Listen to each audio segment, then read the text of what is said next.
Picture this.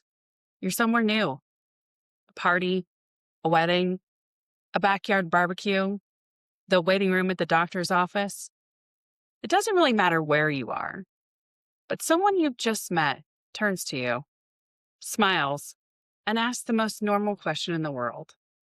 So, what do you do? And maybe you don't even notice it, but there's this tiny beat right before you answer, a little internal scramble. Because somewhere deep down, you know that whatever comes out of your mouth next is going to get filed away as the answer to a much bigger question, which is, who are you? We have quietly agreed as a whole society that what you do for money is the same thing as who you are as a person. And this week, I want to gently, okay, maybe not so gently, pull those two things apart because I don't think they're the same thing at all. And I think believing that they are is quietly costing a lot of us a lot of joy.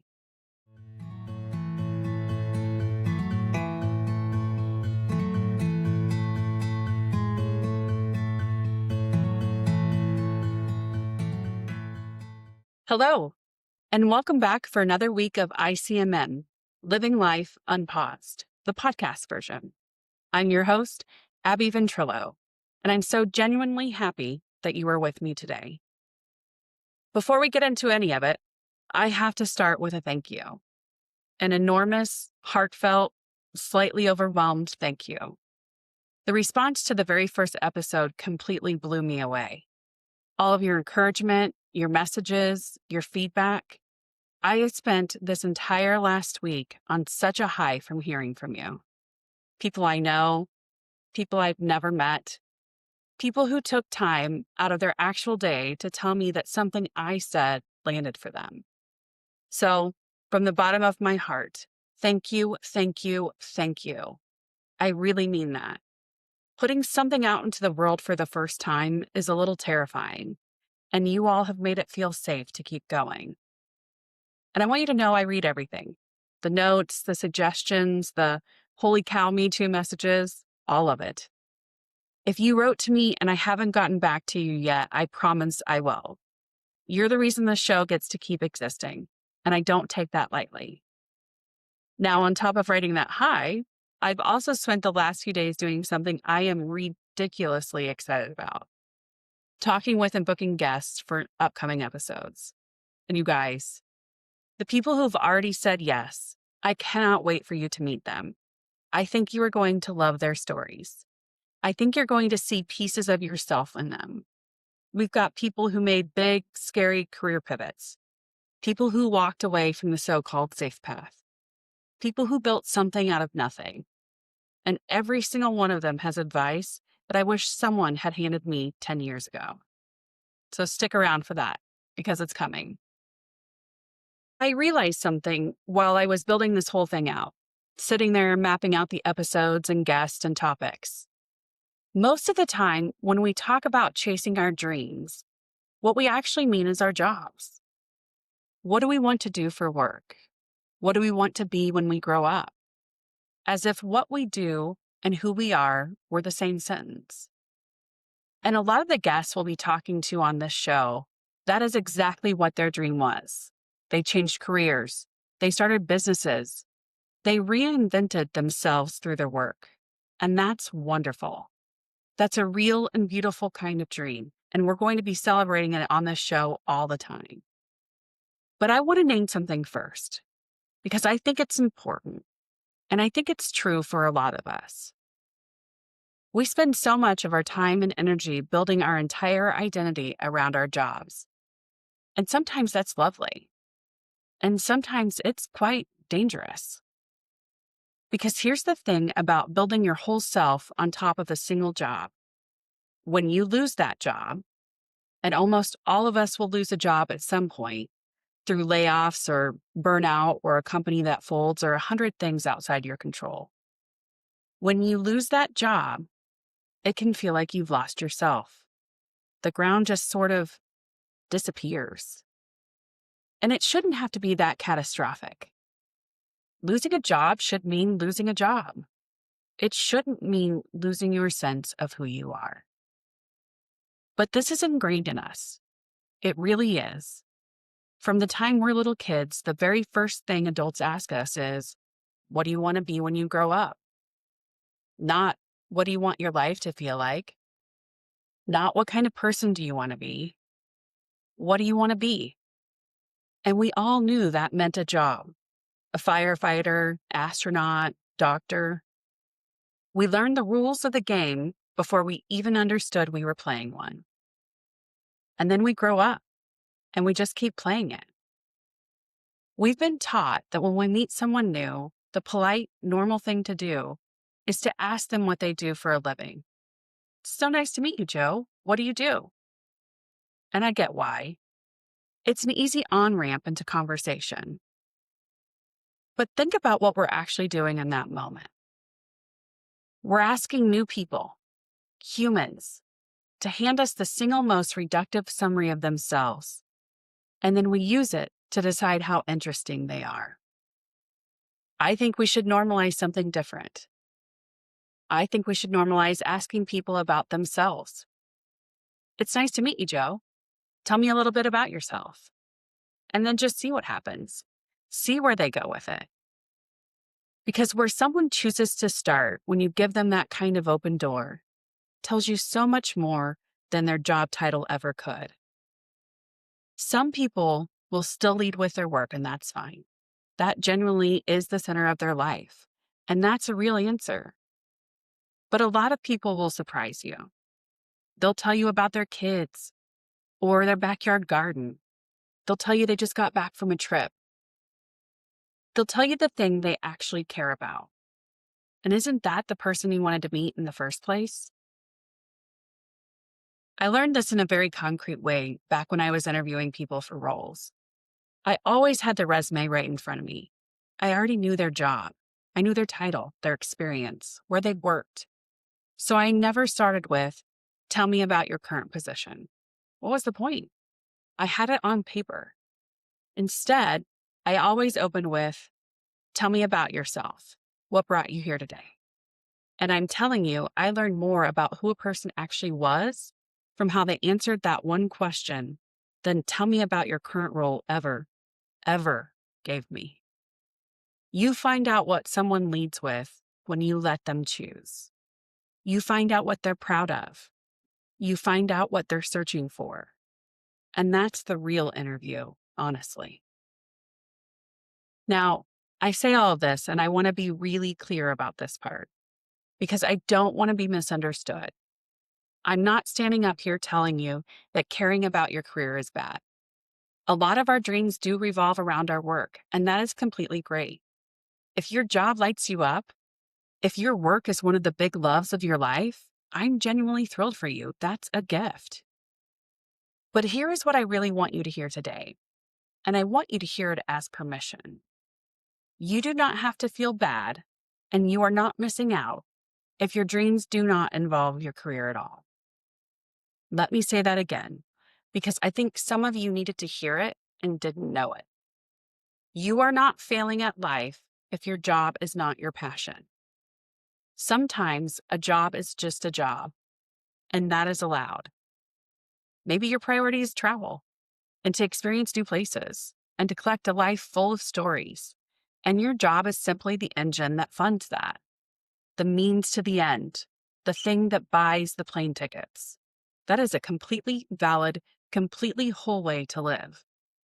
The job doesn't have to be the dream when the job is what makes the dream possible. Or maybe you're somewhere a little messier than that. Maybe you genuinely don't know yet. Maybe you're exploring, trying things on, unsure of what you want to do with your one wild life. And you've got a job in the meantime that pays the bills while you figure it out. That is also completely okay. There is no rule that says you must have it all figured out by 22 or 32 or 46. Most of the people I admire most are still figuring it out, and they'll tell you that themselves. So it's okay to have a job that is just a job. It really is. But And this is the most important, but it becomes a problem when the job starts to actively prevent you from living the life you actually want. When the means swallows the end. When the thing that was supposed to fund your dream of traveling has you so exhausted and so chained to your desk that you actually never go anywhere. When the job that was supposed to be a stepping stone has somehow become the whole staircase, and you're just standing on the same step year after year, that's when it's just a job, stops being freedom, and starts being a cage. And look, I get it. I understand the pull of wanting to learn and grow and get to experience and decline. Those are good instincts. There's nothing wrong with building skills and earning your stripes and saying yes to hard things that stretch you. It can be very valuable experience. I would not have the insights I bring here had I not spent 20 years interviewing and learning people. The only question that really matters is whether the path you're on is still taking you somewhere you actually want to go, or whether you're just moving because moving feels safer than stopping to ask the question. Which brings me to something I think about a lot. I think we are constantly looking for signs in life. There's a new gym that opened down the street, and their advertising is a sign on the curb that says, "This is your sign," literally. And I love it because I love truth in advertising.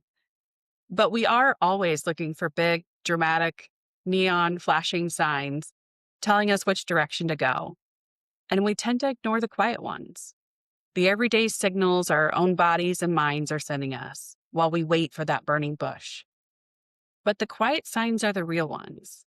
So I want to walk through a couple of them with you, because I think once you learn to notice them, you can't unnotice them.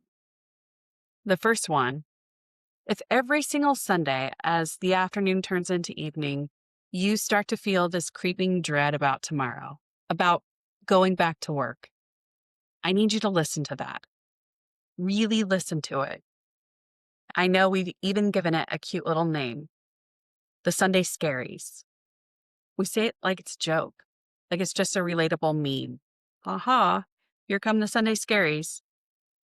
But I want to take it seriously for a second, because I think the joke is hiding something we should actually pay attention to. And it turns out I'm not the only one who thinks that, because the data on this is honestly kind of staggering. Survey after survey shows that the Sunday Scaries are not some niche little feeling. They are the norm. More than half of working Americans report feeling anxious or full of dread as the weekend winds down. One survey from LinkedIn with nearly 3,000 professionals found that it was hitting around 2/3 of them. And a more recent survey put the number as high as 82% of workers. And among Gen Z, it climbed to over 90%. Let that sink in. 9 out of 10 young workers are spending their Sunday nights bracing for impact. And it's not just a feeling in your head either. This stuff shows up in the body. One report found that 73% of workers experience actual physical symptoms from this: insomnia, headaches, gut problems. And here's the part that really got me. In that same research, 1 in 5 workers said they had considered quitting their job because of the Sunday dread alone. 1 in 16 had already left a job over it. So when you feel that pit in your stomach on Sunday at 5 p.m., please understand you are an enormous company and your body is not malfunctioning. It's reporting. Because that dread is information. It's your own intuition, your own gut, trying to wave you down and tell you something you might not be ready to hear consciously yet. It's very likely you recognizing somewhere underneath all that noise that this isn't the path you actually want to be on. And the worst thing you can do with a signal that clear is to keep laughing it off as just another case of the scaries and rolling into Monday like nothing happened. Now, and this is really important, I am absolutely not saying that you should hear that dread on Sunday and then march in and quit your job on Monday morning. Please do not do that. I am not that person, and this is not that kind of advice. I fully understand that money makes the world go round. We needed to keep a roof over our heads, food on the table, and the lights on. Rent is real. Quitting on a feeling is not a plan. But what I am saying is this: that dread is your cue to start. It's time to quietly dust off your resume.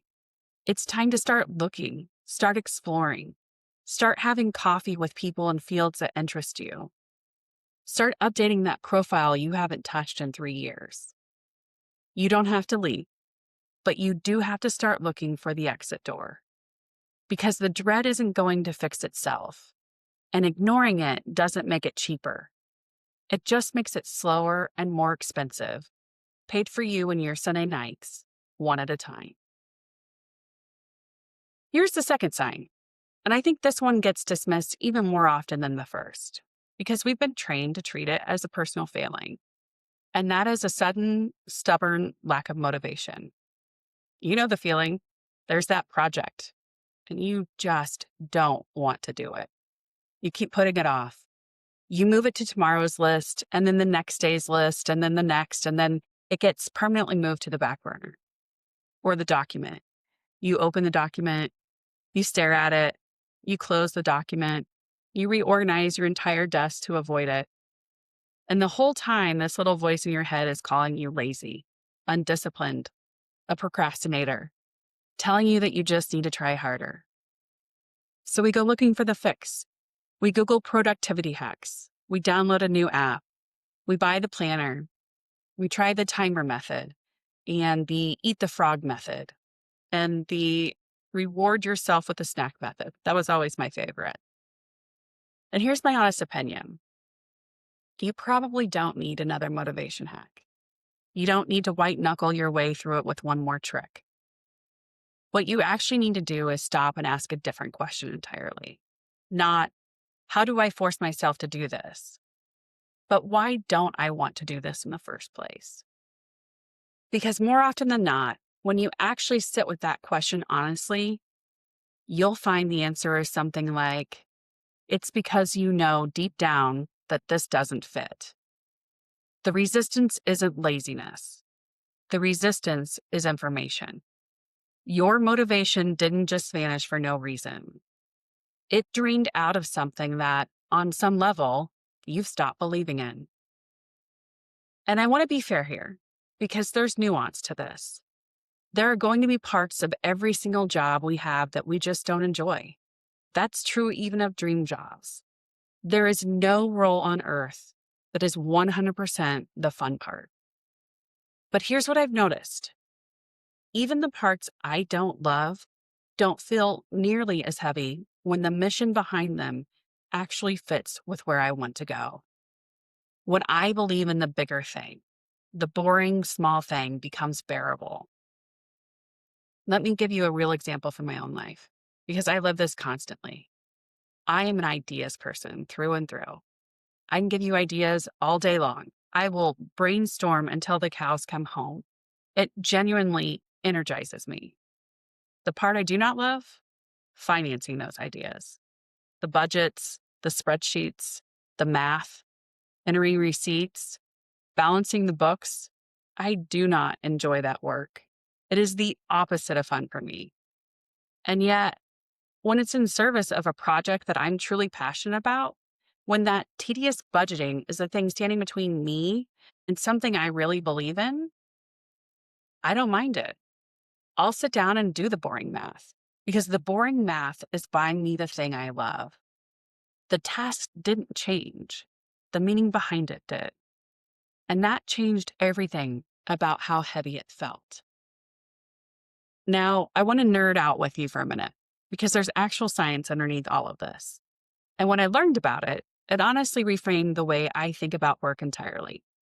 Stay with me. This is good. Psychologists have spent the last 40 plus years studying what actually drives us. And one of the biggest frameworks to come out of all that research is something called self-determination theory. It came out of the work of two researchers, Edward Deci and Richard Ryan. And it has been tested and retested across thousands of studies and hundreds and thousands of people. So this isn't a hunch. This is one of the most robust findings in all of modern psychology.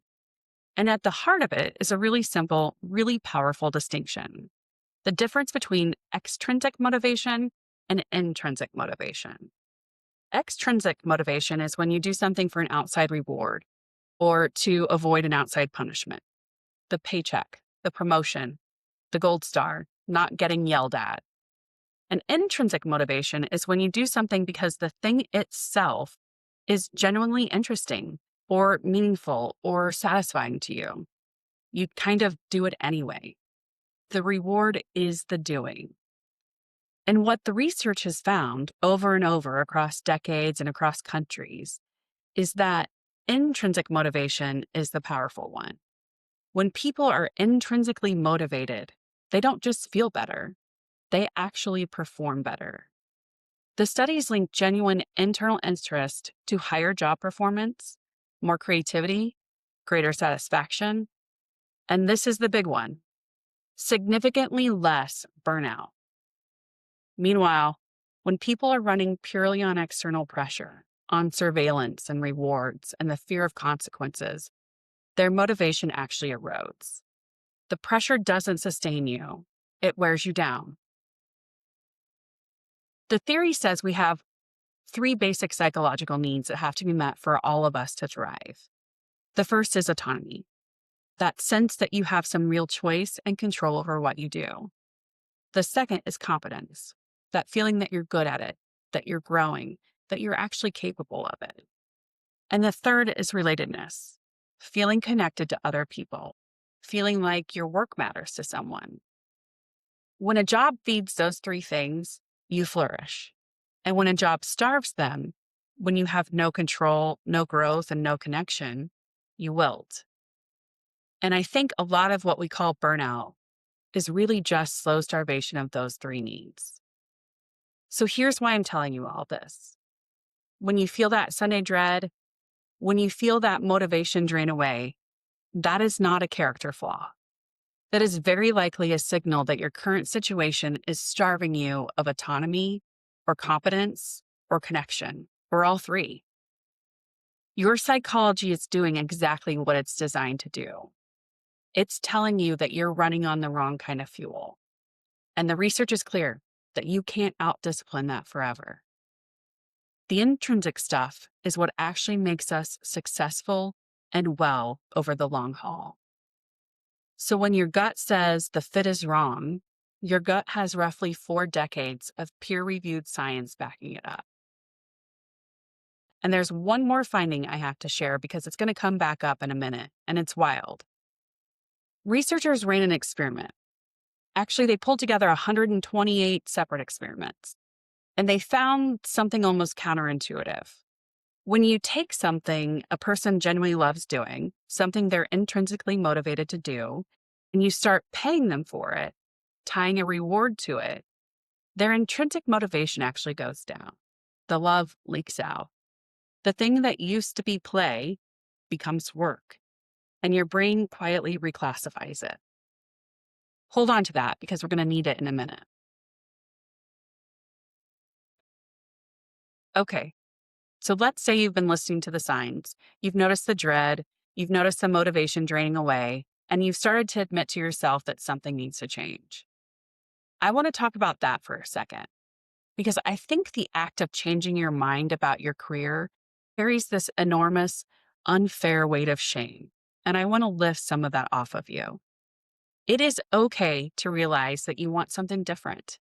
Maybe you're like me, and at some point you looked up and realized that the career you'd been so carefully building was actually just a stepping stone, a learning opportunity, a really valuable, really educational chapter that has always quietly prepared you to get to the thing that you actually want to do, even if you couldn't see it at the time. Or maybe your realization is bigger and scarier than that. Maybe you've realized you don't want to be in the corporate world at all anymore. Maybe there's another passion that's been tugging at your sleeve for years that you've kept telling to be quiet and wait. And here's what I want you to know about all of this. It is allowed. It is so deeply allowed. We are people. We are not machines that get programmed once at 18 and then run the same code until retirement.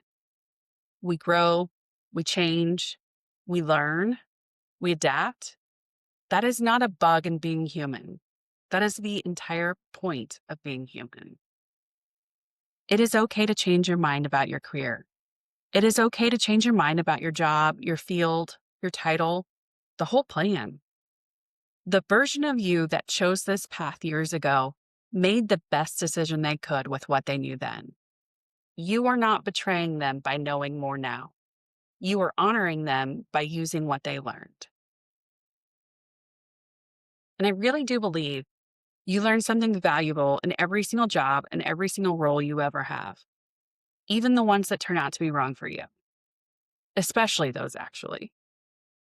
Sometimes what you learn is a skill. Sometimes it's a connection. And sometimes, and this is just as valuable, I promise, what you learned is what you don't want, who you don't want to be, the kind of boss you'll never become, the kind of culture you'll never tolerate again. That's not wasted time. That's a map.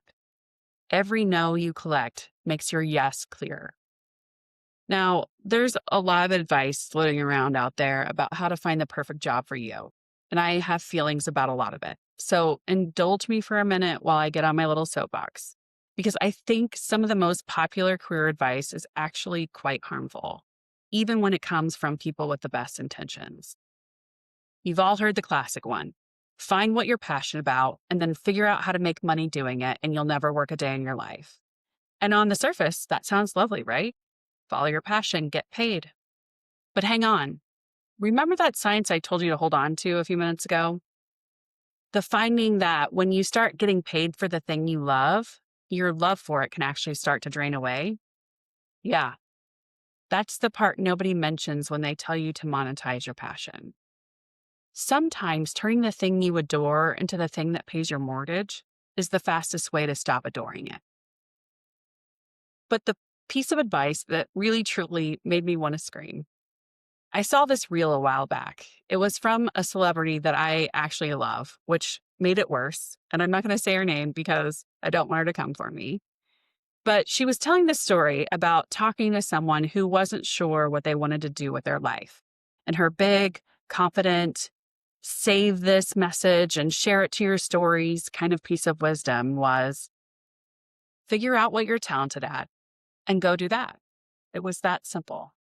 And I just wanted to scream, no, no, no, please, please, please stop telling people this. I had to put my phone down as I watched all the likes climbing, because here's my real issue with it. It's so limiting. It quietly assumes that you've already discovered every talent you will ever have, that the full inventory of who you could become is already sitting there, complete, at whatever age you happen to be right now. And that is just not how people work. You are not finished. Looking only at the talents you currently have and building your whole future on top of only those locks you into the person you've already been instead of the person you could still become. Some of your best talents haven't been discovered yet. You haven't met them. How could you possibly build your life around something you haven't even found? And there's an even sneakier problem with do what you're good at, which is that the things that you're good at are not always the things that will make you happy to do all day, every day. Let me give you the most personal example I've got. I love to cook. I genuinely do, and I'm good at it. I'll own that. I've actually taken the time to get some certifications because cooking is something that I love to do. I love to do it for me, for my friends, for my family. It's how I show people I love them. It's my way of also unwinding. When I have the time and space to do it, it's one of my favorite things in the entire world. And by this celebrity's logic, that's it. I found it. I'm talented at it. I love it. So I should obviously go open a restaurant and do it for a living, right? Wrong. Because I know myself and I know in my bones that if I turn cooking into my job, the thing that I have to do on someone else's timeline for a paycheck, even when I'm exhausted, whether I feel like it or not, I would not love it nearly as much. I might even come to resent it. And honestly, I would probably never cook for myself again. The thing that fills me up would become the thing that empties me out. And that right there is the science that we talked about playing out in a real human life. That's the intrinsic motivation leaking out the moment the reward gets attached. Some things are meant to be loves, not livelihoods. And there is nothing wrong with protecting the things you love by keeping them off your resume. So if it's not do what you're talented at and it's not monetize your passion, then what is it? What do you actually do with all of this? I don't want to just diagnose the problem and leave you there. So I want to give you something to actually do this week. And it's simpler and both harder than any productivity hack.